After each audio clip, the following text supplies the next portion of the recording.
दोस्तों, हमारा आज का टॉपिक है bail reforms in India, Bharat में जमानत सुधार।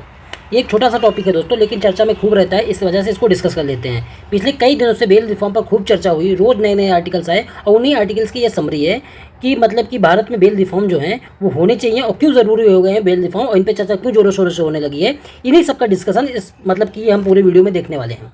देखिए, पिछले वर्ष क्या हुआ, सुप्रीम कोर्ट ने सत्येंद्र कुमार अंतिल मामले में सेंट्रल गवर्नमेंट को ये रिक्वेस्ट किया कि भारत में जमानत सुधार की तरफ कदम उठाया जाए, जो कि जमानत सुधार के जो एक कानून है बहुत समय से मतलब कि लंबित हैं और इसमें बेल रिफॉर्म नहीं हो रहा है। इसलिए सुप्रीम कोर्ट ने सत्येंद्र कुमार अंतिल मामले में सेंट्रल गवर्नमेंट से रिक्वेस्ट की कि बेल के सुधार के जो मतलब कदम है वो उठाए जाएं, क्योंकि ये बहुत समय से लंबित पड़े हैं और लोग कई सालों से जेल के अंदर पड़े हुए हैं, तो उन पर कुछ मतलब कि कानून बनाए जाएँ।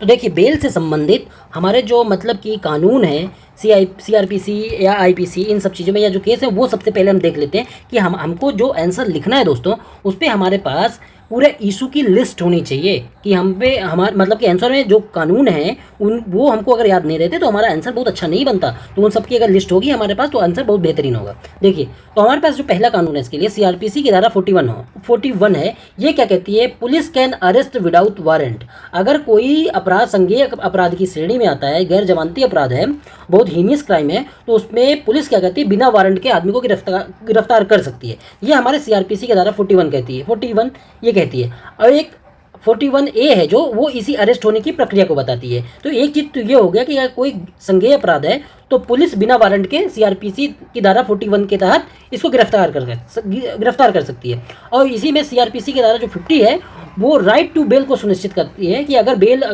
मतलब कि बेल होनी है तो कैसे होगी और उसकी प्रक्रिया क्या होगी, और बेल मिलना उसका एक अधिकार है, इस चीज़ के विषय में ये बताती है धारा।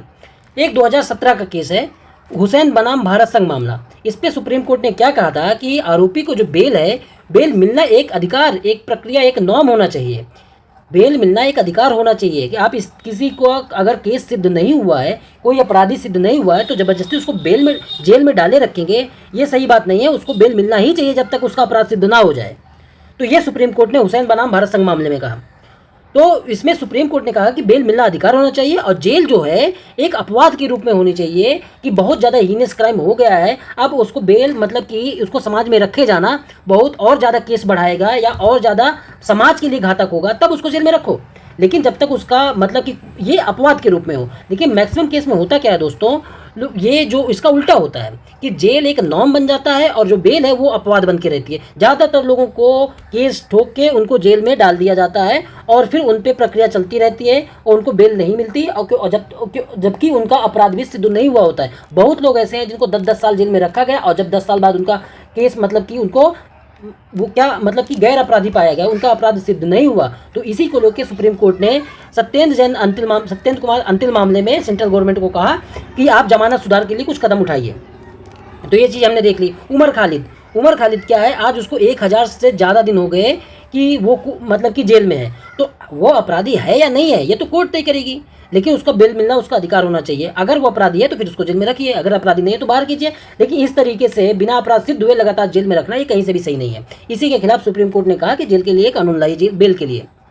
अब देखिए होता क्या है दोस्तों, जो पॉलिटिकल पार्टियां हैं अपने लाभ के लिए अपने जो विरोधी ग्रुप होते हैं या विरोधी जो पार्टियां होती हैं या उनके खिलाफ अगर कोई बोलता है तो सरकारें करती क्या हैं कि उस पर FIR करवा देती हैं बहुत सारे लोगों से। एक जैसे मान लीजिए कोई किसी ने नोएडा में कुछ बोला, अब उसके खिलाफ यूपी के कई शहरों में कई जगह पे रिपोर्ट दर्ज हो गई, FIR हो गई। अब होता क्या है कि एक सेशन कोर्ट में कई सारे सेशन कोर्ट में अगर रिपोर्ट दर्ज हो गई, अब मतलब सेशन कोर्ट में लोअर कोर्ट में मामला गया, रिपोर्ट कई थाने में दर्ज, अब मामला सब सेशन कोर्ट में गया, तो अगर एक सेशन कोर्ट से जमानत मिल जाती है तो दूसरे सेशन कोर्ट का मामला आगे आ जाता है। तो आजकल पुलिस कर क्या रही है, इसी तरीके से उनको जेल में बंद रखती है और लगातार उनका केस चलता रहता है। तो पुलिस क्या करती है आजकल, पॉलिटिकल पार्टी के दबाव में या जो भी कानून के खिलाफ बोलता है तो कानून की पेचीदगी में प्रोसेस में इतना लगातार फंसाए रखेंगे, लगातार उसको जेल में रखेंगे। कई सारी FIR एक साथ करवा दो जिससे वो बेल में छूट ही ना पाए। एक जगह से बेल मिले तो दूसरी जगह की FIR आगे कर दो, तीसरी जगह कर दो, फिर चौथी जगह करवा दो, किसी और से करवा दो, और उसके बाद वो लगातार उस प्रोसेस में फंसा रहे।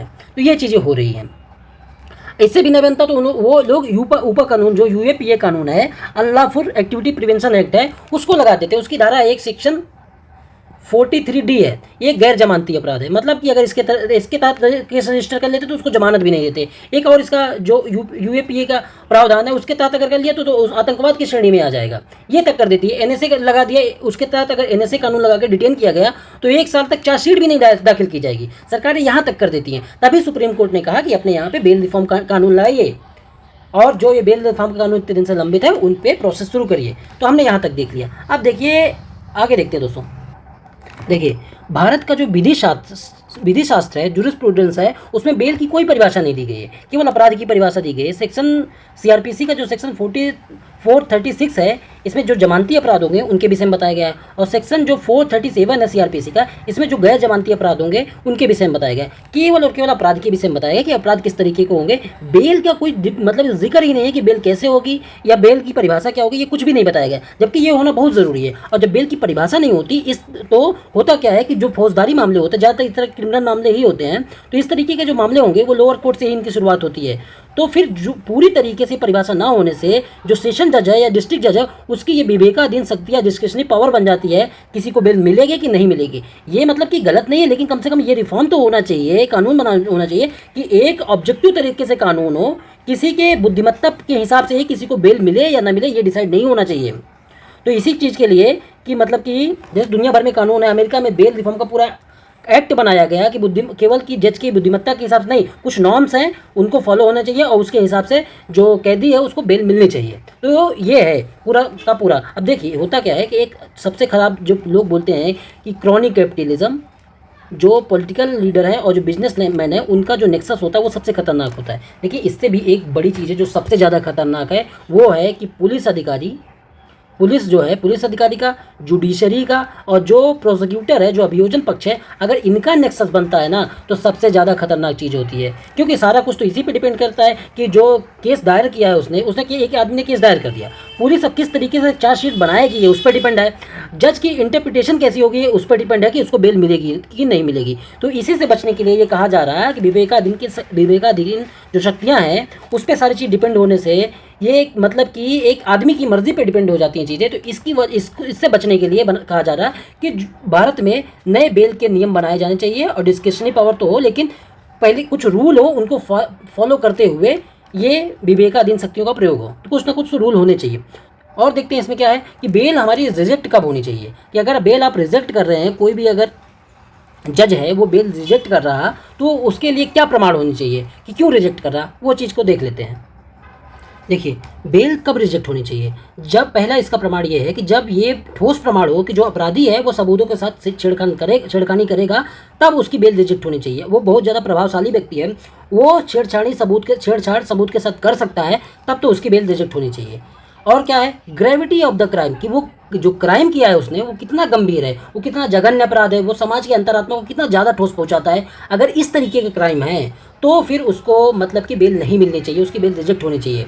समाज को किस हद तक नुकसान पहुंचाते हैं ये सब चीज़ देख के, वो किस इस तरह का अपराधी है, वो सबूतों के साथ कितना छेड़छाड़ कर रहा, कितना आदतन अपराधी है, हिस्ट्री सीटर है, अगर इस तरीके की चीज़ें हैं तो उसकी बेल रिजेक्ट होनी चाहिए, नहीं तो उसकी बेल रिजेक्ट नहीं होनी चाहिए। अगर कुछ ठोस प्रमाण है तभी रिजेक्ट होनी चाहिए। तो इन्हीं सबको देखते हुए डिमांड उठ रही है कि क्या भारत में यूएसए की तरह, अमेरिका की तरह सेपरेट जमानती कानून होने चाहिए या नहीं होने चाहिए। तो इसका जवाब यही है दोस्तों कि बेल रिफॉर्म होने ही चाहिए। और क्यों होने चाहिए, पहली बात तो देखिए जो जज होते हैं वो एक पक्षी कार्रवाई या व्याख्या से जो करते हैं उससे बचने के लिए ये रिफॉर्म होने चाहिए। क्योंकि जज क्या करते हैं कि वो किसी मामले में कुछ मतलब कि व्याख्या दे दी, किसी में कुछ दे दी, तो इससे तो कानून की पेचीदगी और बढ़ती है, ऑब्जेक्टिविटी एकदम खत्म होती है, सब्जेक्टिविटी और बचती है। तो कम से कम अगर जजों के पास एक फॉर्मेट रहेगा, एक खांचा रहेगा, तो उस हिसाब से अगर वो मतलब कि इंटरप्रिटेशन करेंगे या न्याय देंगे तो वो ज़्यादा सही रहेगा। तो इसीलिए बेल रिफॉर्म होने चाहिए और इस तरीके के कानून होने चाहिए। दूसरा क्या है, व्यक्तिगत स्वतंत्रता, जो पर्सनल लिबर्टी है उसको बढ़ावा दिया जाएगा। अब ये होता क्या है, लोग अगर जेल में चले गए, अब उनका अपराध दोस्तों सिद्ध हुआ है या नहीं हुआ है, अभी अपराध सिद्ध नहीं हुआ, जेल में है, अगर वो अपराधी हैं तब भी ठीक अलग बात है, अगर अपराधी नहीं है तब भी अलग बात। लेकिन अगर वो उनका अपराध अभी सिद्ध हुआ ही नहीं है और जेल में है तो वो एक तो ये नेचुरल जस्टिस के खिलाफ है कि उनको कुछ अपनी बात रखने का मौका नहीं दिया जा रहा है। दूसरा, अगर इस तरह का अपराधी अगर जेल में जाता है तो मेंटल हेल्थ, उसमें आत्महत्या के मामले, अवसाद के मामले ये बहुत ज़्यादा बढ़ रहे हैं। तो कम से कम अगर अपराधी सिद्ध हो चुका है तो तुरंत उसको जेल में डालिए, या नहीं है तो बाहर करिए। तीसरा क्या है, अगर कानून ये इस तरीके के नियम होंगे तो होगा पुलिस का जो इन्वेस्टिगेशन राइट है, विवेचना का जो अधिकार है, उसको एक अलग दिशा मिलेगी। अभी पुलिस क्या करती है कि जल्दी से बस केस रफा दफा करने के चक्कर में केस किसी आईपीसी के अंतर्गत दर्ज किया, तो इसमें होता क्या है, या तो तुरंत बेल मिल जाती है या तो बेल मिलती ही नहीं है। तो पुलिस क्या चाहती है इस पर डिपेंड हो जाता है। किसी को बचाना चाहती है तो उसको तुरंत बेल मिल जाती है, इस तरीके से कानून दर्ज करती है, मतलब कि केस दर्ज करती है। किसी को नहीं मिलना है, अगर फंसाना चाहती है तो फिर उसको ऐसे केस में लगाएगी जिसको बेल ही नहीं मिलेगी। तो इसलिए अगर इस तरह का रिफॉर्म होगा तो पुलिस की जिम्मेदारी बढ़ेगी, पुलिस का रोल बढ़ेगा और सिर्फ मतलब केस दर्ज तक ही मामला नहीं रह जाएगा। और क्या होगा, इससे fair and free and fair trial देखने को मिलेगा।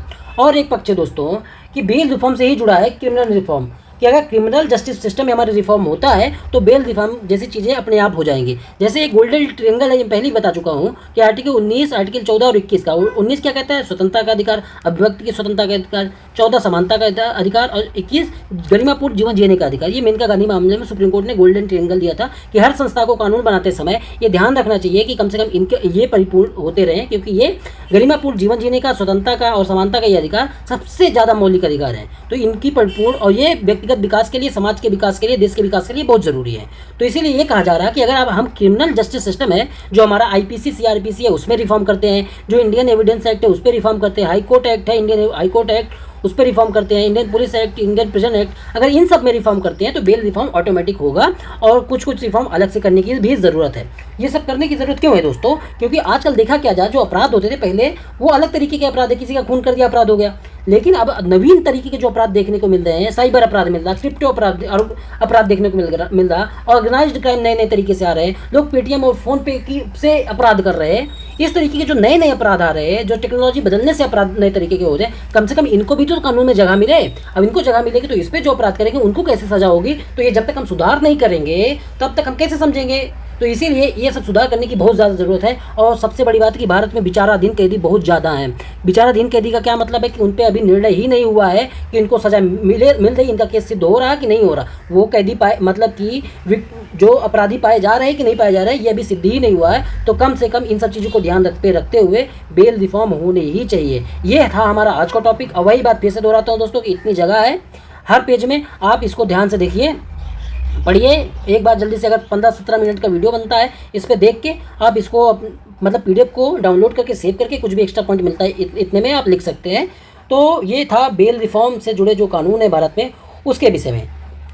धन्यवाद दोस्तों।